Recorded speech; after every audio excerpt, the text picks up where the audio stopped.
बातमीपत्राच्या सुरुवातीला एक धक्कादायक बातमी समोर येते। नायलॉन मांजामुळे हवालदाराचा गळा कापला गेलाय।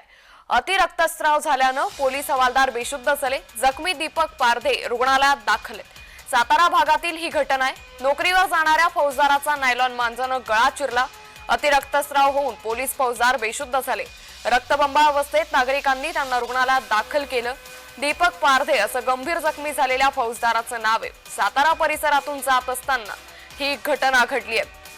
त्यामुळे प्रतिबंधित असलेला नायलॉन मांजानं पोलीस हवालदाराचा गळा चिरला गेलाय। गळा कापल्यानं त्यांना रुग्णालयात दाखल केलंय। या संदर्भात अधिक माहिती देतात आमचे प्रतिनिधी विजय चिडे। विजय, नायलॉन मांजामुळे हवालदाराचा गळा कापला गेला, रुग्णालयात त्यांना दाखल करण्यात आलंय, कशी आहे त्यांची सध्या स्थिती?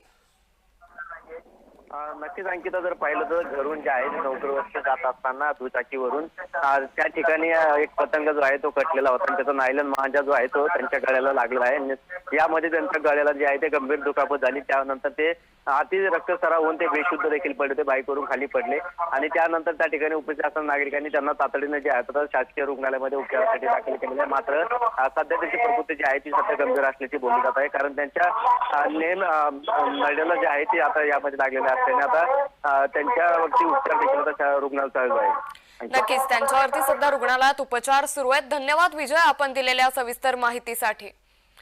त्यामुळे नायलॉन मांजामुळे हवालदाराचा गळा कापला गेलाय। जखमी दीपक पारधे हे सध्या रुग्णालयात दाखल आहे। त्यांची परिस्थिती सध्या गंभीर असल्याची माहिती देखील आता समोर आली आहे।